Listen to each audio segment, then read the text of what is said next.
This message comes from Amazon Health. Amazon Health AI can connect your symptoms with your medical history, and it can even get you care 24/7. Get answers and care right when you need it. Amazon Health AI is here. Healthcare just got less painful. Hey there, it's Rund. I wanted to share something real quick before we get to the show. It's a comment that an NPR supporter made recently. Elizabeth in Wisconsin says that she gives because, quote, Throughline is a wonderful program that helps us learn the truth. Elizabeth, we appreciate you. And listeners like Elizabeth and like you are the public we serve. And it's the public that powers everything we do, not shareholders, not special interests. You. Congress voted to eliminate all federal funding for public media 1 year ago.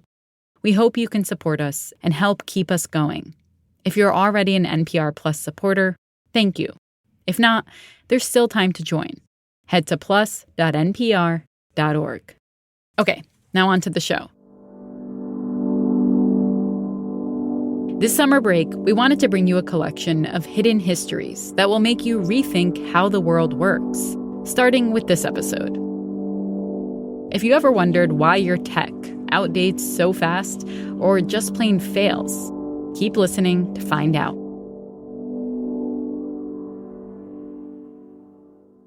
All right, y'all. All right. Let's do it. Let's just do it. Okay. Sally. Hey, Sally. Hi. Hey, guys. Welcome to the studio. Thank you so much for having me. I took a long walk around the corner, from the Planet Money section of the office over to the Throughline part. What brings you here? Well, I think I have a story for you. So I've been looking into the history of planned obsolescence. Okay. Do you guys know what this is? Planned Yes. Yeah. I know planned obsolescence. It's like the idea that companies might be deliberately breaking products in order to get us to buy more. Yeah, I had the old washer-dryer combo. It broke the day after the warranty ended. I'm not kidding. It just broke. Water went everywhere, and we were left with nothing. We couldn't do anything about it. The worst. So when that kind of thing happens, that is when people start tossing around this phrase, planned obsolescence. And I wanted to look back and see what the history of this idea is. And I found two stories. One happens in the shadows, and the other happens right before our eyes. And these two stories helped me understand a force that I think it is not an exaggeration to say shapes the entire consumer economy. So, do you want to hear it? Bring it on. All right, coming up after the break.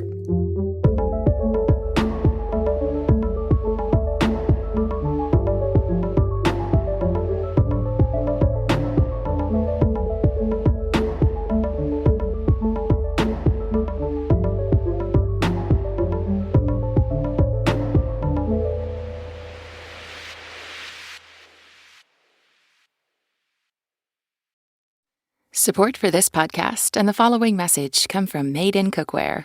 President and co-founder Jake Kalick shares the key ingredients that go into Made in products. We try to design products that are going to last you an incredibly long time. And to know that we're making this in places that take the raw materials seriously, take the manufacturing processes seriously, that's ultimately what's going to allow us to sleep better at night selling this product to you. Learn more about Made in Cookware at madeincookware.com.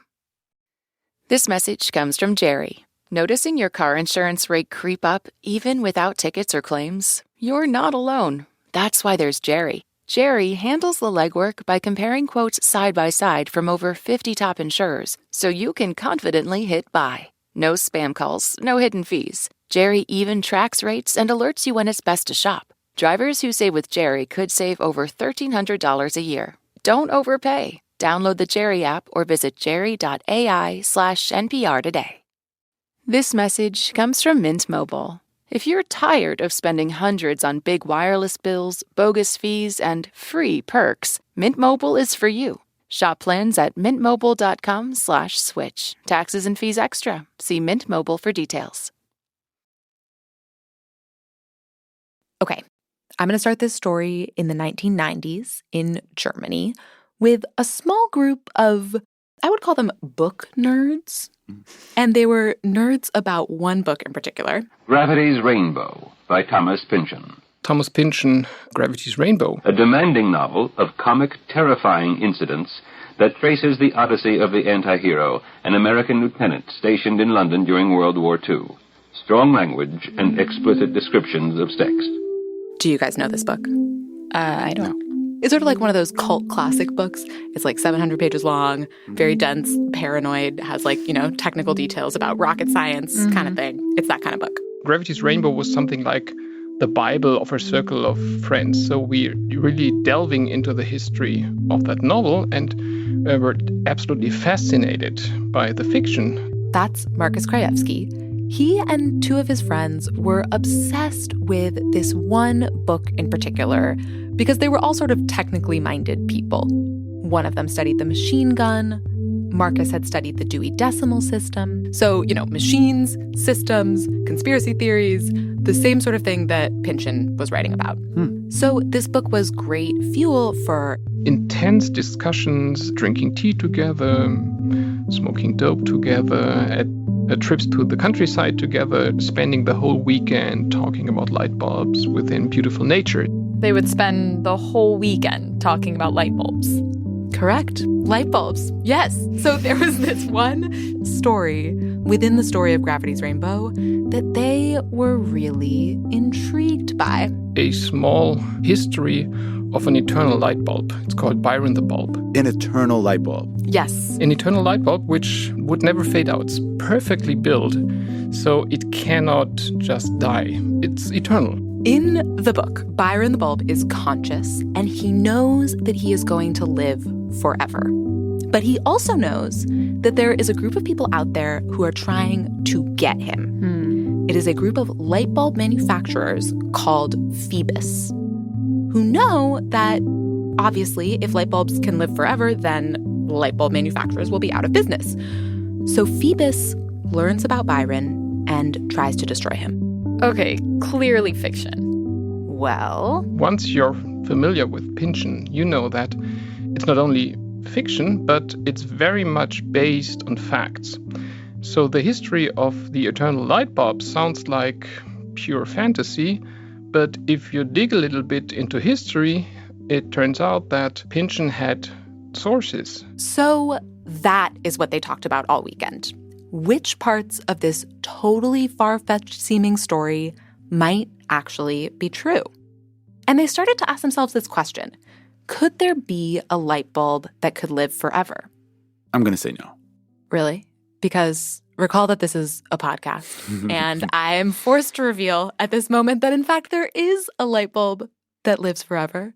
At least, almost forever. Forever-ish. It's been burning since 1901. And I went out to Livermore, California to meet it. Sure. See the bulb. You see the light bulb here first, and then I can show you it. That's it up there. That's it. Can you see light? Yeah, it's just a light bulb, right? Wait, you flew across the country to look at a light bulb? I flew across the country to see a light bulb, to interview a light bulb.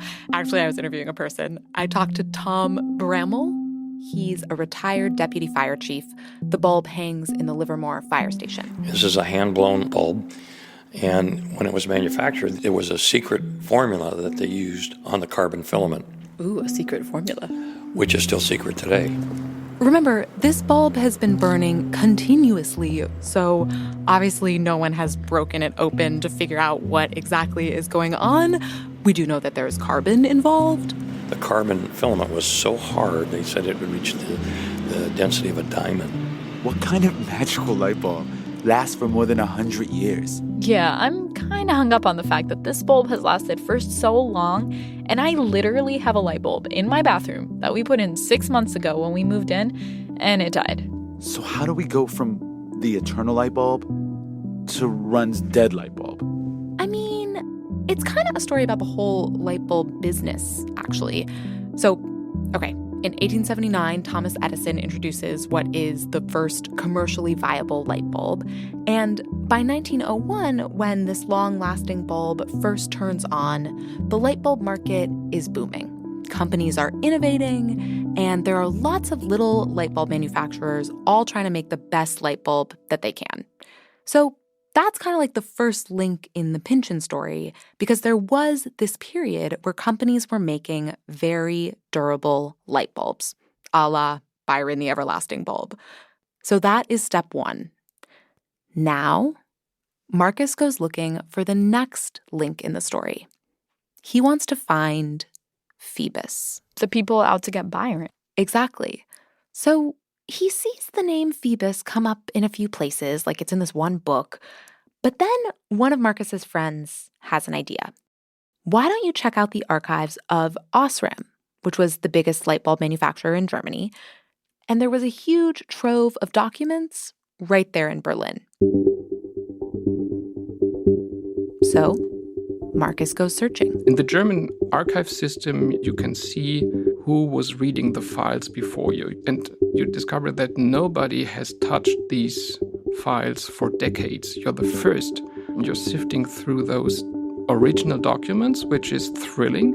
And in document after document, there it is. The Phoebus cartel. A cartel named Phoebus. The Phoebus cartel. Yes. Do you guys remember how there were all those little light bulb companies competing to make long-lasting bulbs? Yeah. Well, by the 1920s, things have changed. The market has gotten really consolidated, and there are a bunch of big light bulb companies that are basically controlling things.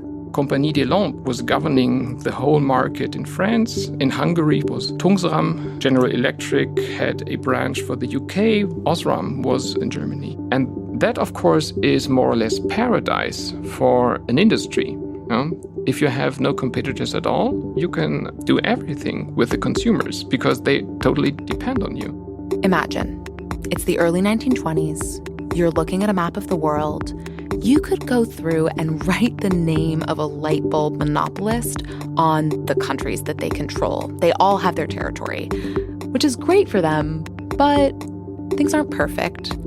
In fact, 1923, at least in particular for that German company, Osram, it's a pretty bad year for sales. And the head of Osram is this guy named William Meinhardt.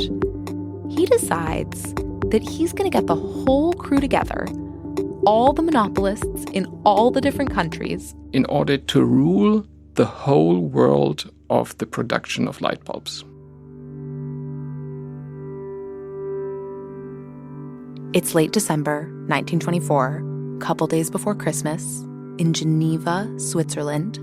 I assume it's snowy. It's Christmas. We can imagine candles flickering in the windows. They meet in secret. It's a short meeting because they've sort of already been chatting about this plan already. And by the time they meet, they're decided. I can quote that if I would only be able to find it. Zum Zwecke eines engeren Zusammenarbeitens, insbesondere zur Vermeidung. For the purpose of a stronger cooperation, especially in order to avoid a conflict because of competition and in order to increase sales. They are forming a cartel, a secret group to control the market. The Phoebus cartel.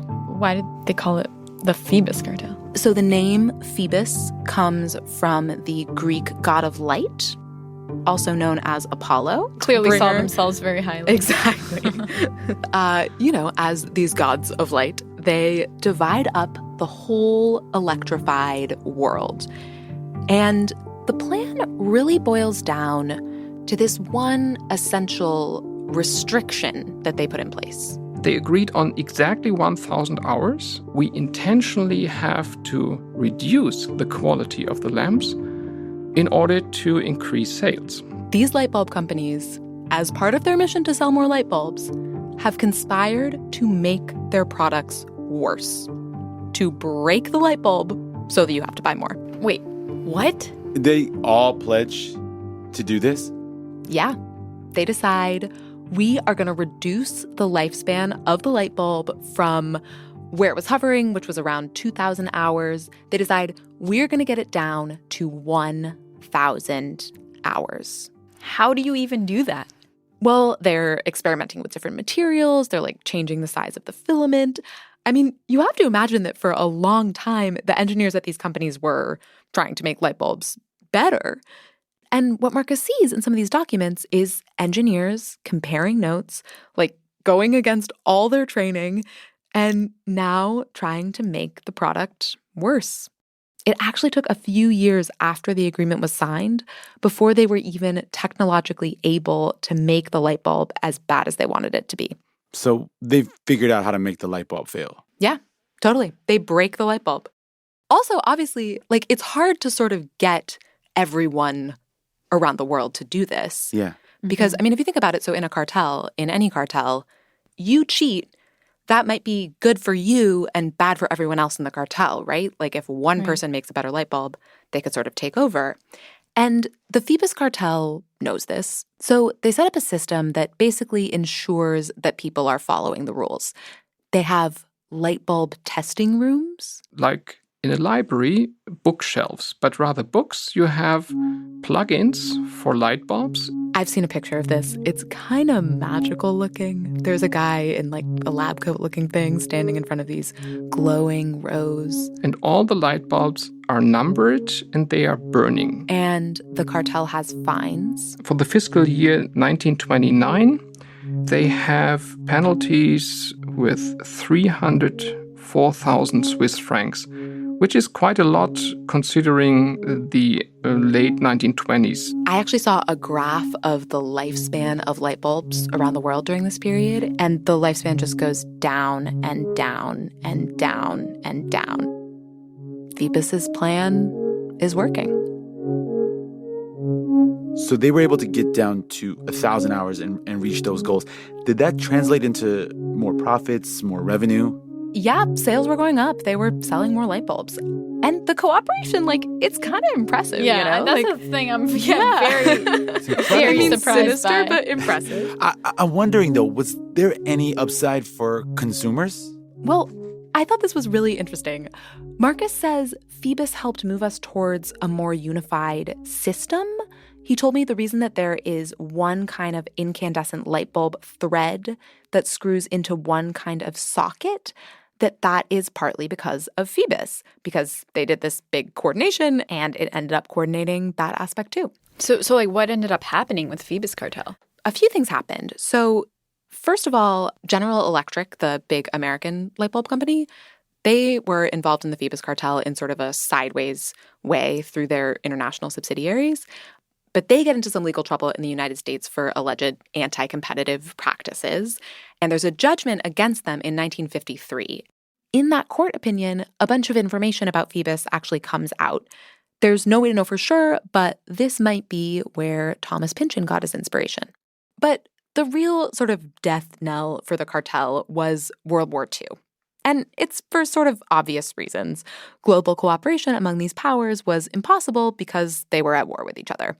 But I should make clear that for years, they did succeed at this whole planned obsolescence thing. They made their product worse in order to make more money. So are we at the end? Well, that is the end of this story. But as I mentioned, there are two. I came across another story from this same general time period where obsolescence changes shape and takes on an even more insidious form. After the break, the dark art of a different obsolescence.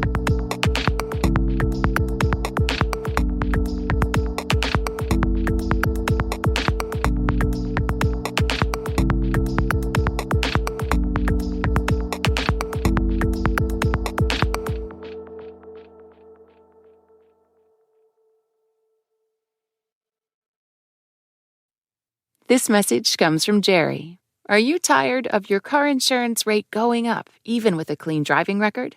That's why there's Jerry, your proactive insurance assistant. Jerry compares rates side by side from over 50 top insurers and helps you switch with ease. Jerry even tracks market rates and alerts you when it's best to shop. No spam calls, no hidden fees. Drivers who save with Jerry could save over $1,300 a year. Switch with confidence. Download the Jerry app or visit jerry.ai/NPR today. Support for this podcast and the following message come from strawberry.me. Be honest. Are you happy with your job? Are you stuck in a job you've outgrown or never wanted in the first place? Are your reasons for staying really just excuses for not leaving? Let a career coach from strawberry.me help you get unstuck. Discover the benefits of having a dedicated career coach in your corner and get 50% off your first coaching session at strawberry.me/NPR.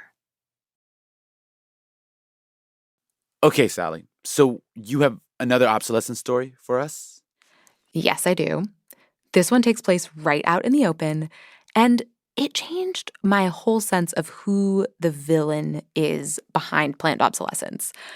The story starts around the same time that the light bulb story does, at the turn of the 20th century. Light bulbs are getting more popular in the U.S., and so are automobiles. One automobile in particular.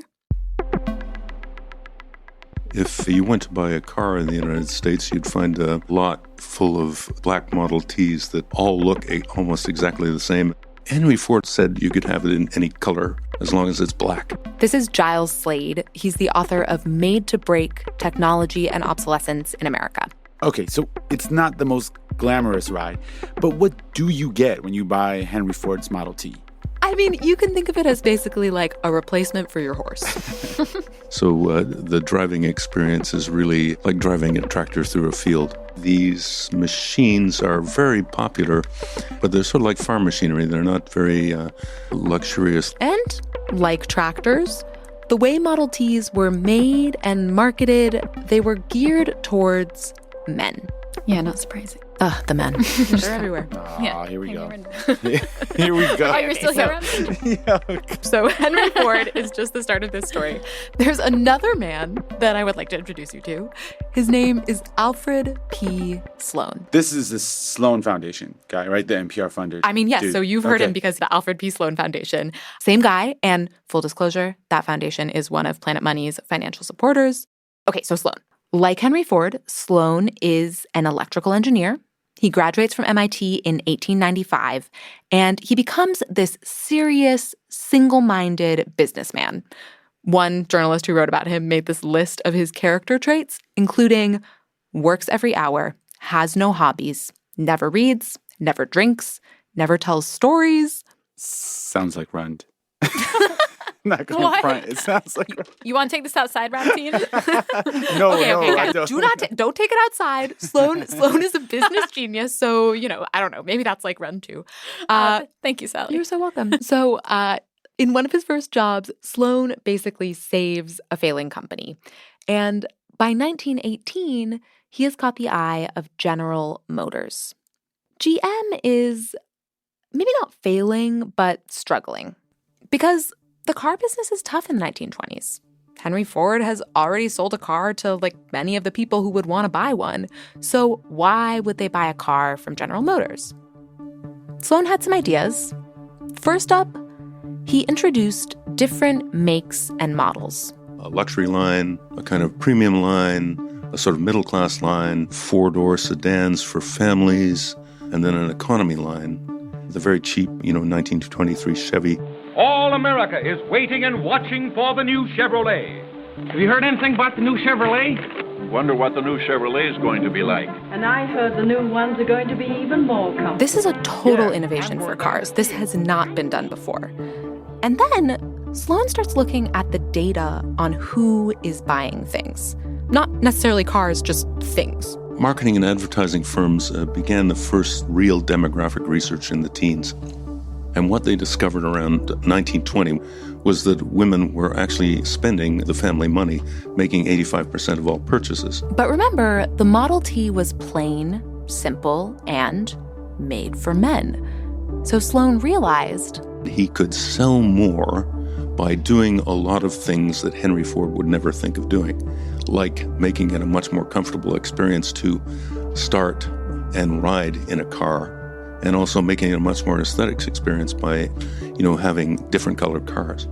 This last thing, colors, was huge. Because before this, cars were covered in a lacquer that just did not hold colors all that well. It would sometimes fade to yellow. It was just not really working. So black was the most practical, the most permanent.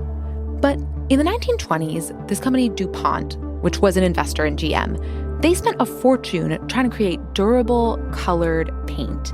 And in 1923, they succeeded. In the next few years, as Sloan rolled out new models aimed at women, they were all different colors. Side note, this same paint breakthrough actually also leads to nail polish as we know it. Nail polish and car paint were the same thing. I know. I found this so funny. But yes, the same you can basic match paint and right everything. there. Right. Yeah, exactly. If you want. This color thing, I mean, this is Sloane's big gambit. He is wondering, can I sell the same basic machine just in a radically different package? We make the superficial things the key thing to the purchase. So the fins on the back, a better radio, new upholstery, all the sort of accessories, the kind of what would have been considered frivolous things, they become essential. Sloane said, we want the consumer to buy a new car every year. That's Jacques Peretti, author of the book The Deals That Made the World. Over time, GM tries out different looks. They lower the car's body. They elongate the hood. It has crazy curves. They don't really change the engine, but eventually you can get the car in blue or red or green. After the break, yellow or orange. Alfred Sloane gets into our heads or maroon and stays there, or gray or beige or white or pink or silver.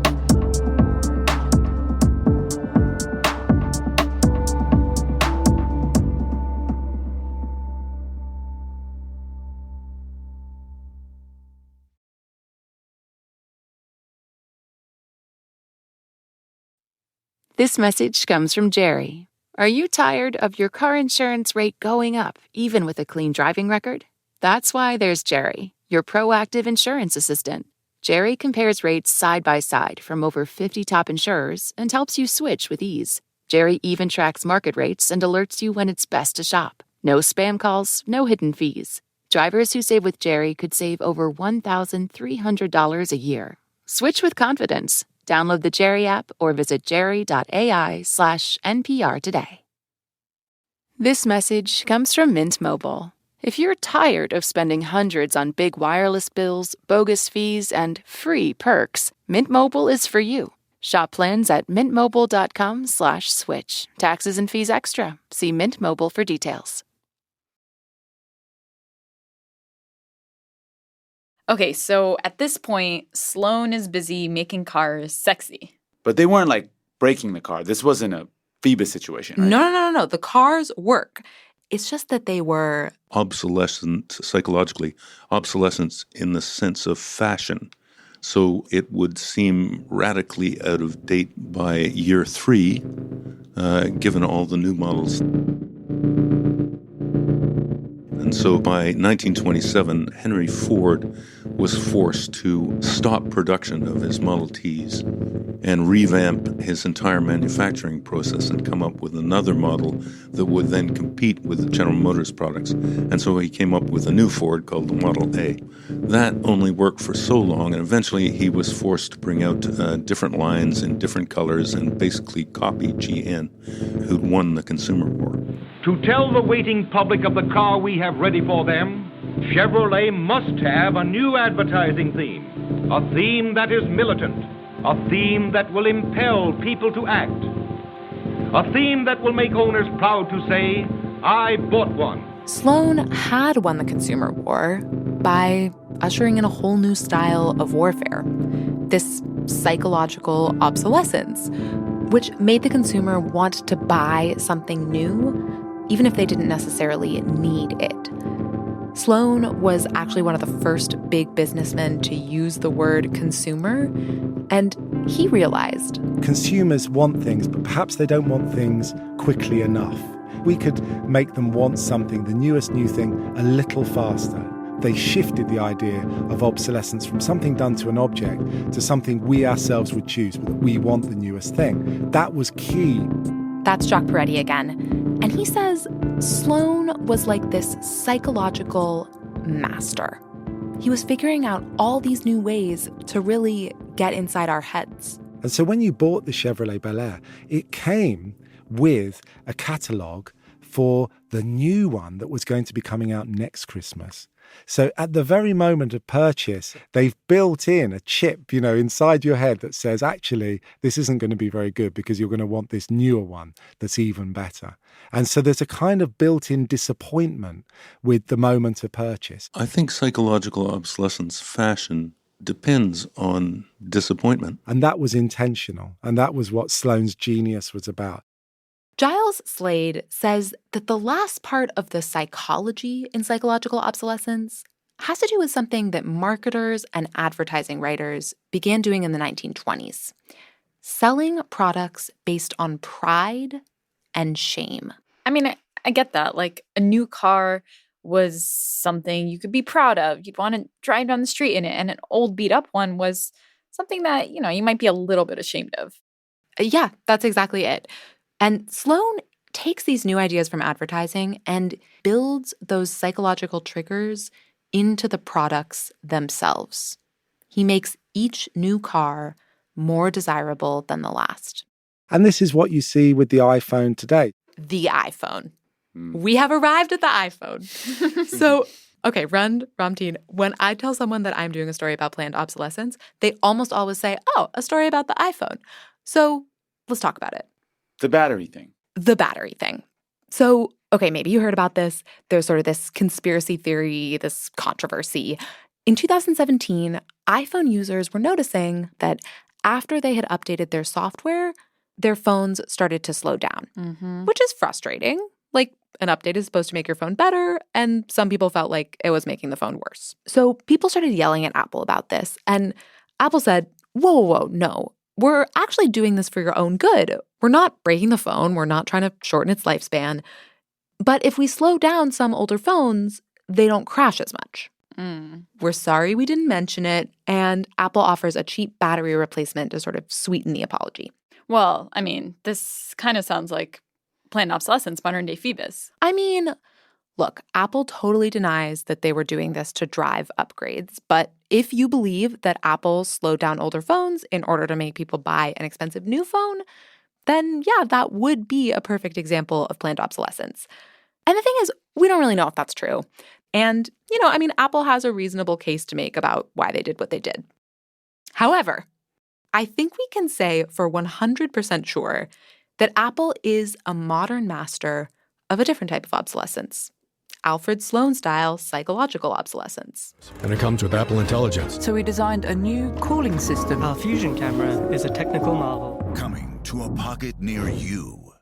I have to admit, for a long time, I was a sucker for this. I feel like when we find ourselves wanting these new phones, like really wanting them, like feeling like we almost need them, it's really tempting to think there's a sinister plot behind this. Totally. We imagine that there's someone pulling the strings, right? Like some mustache-twirling person in a back room or something. Exactly. And, with Phoebus, it was true.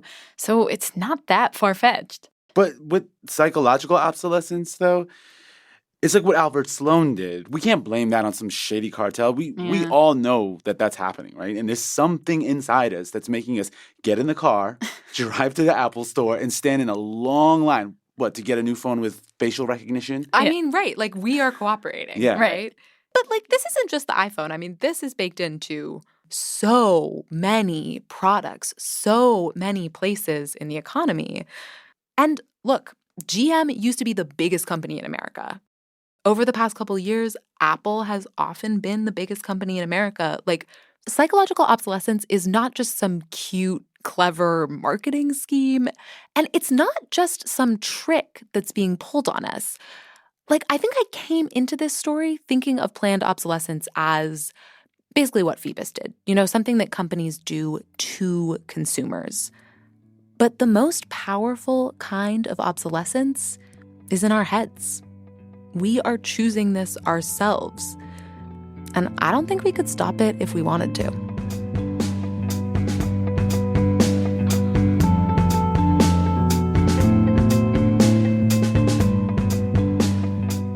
That's Sally Helm, formerly of NPR's Planet Money podcast.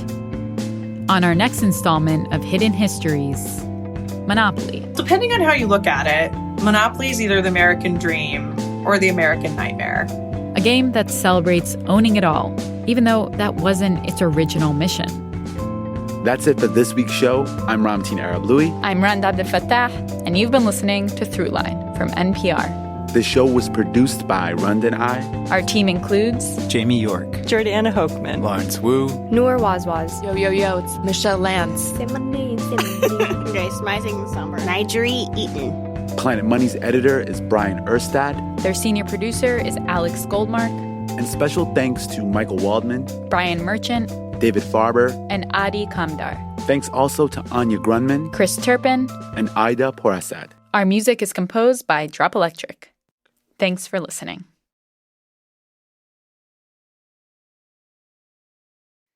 This message comes from Jerry. Noticing your car insurance rate creep up even without tickets or claims? You're not alone. That's why there's Jerry. Jerry handles the legwork by comparing quotes side by side from over 50 top insurers, so you can confidently hit buy. No spam calls, no hidden fees. Jerry even tracks rates and alerts you when it's best to shop. Drivers who save with Jerry could save over $1,300 a year. Don't overpay. Download the Jerry app or visit jerry.ai/NPR today.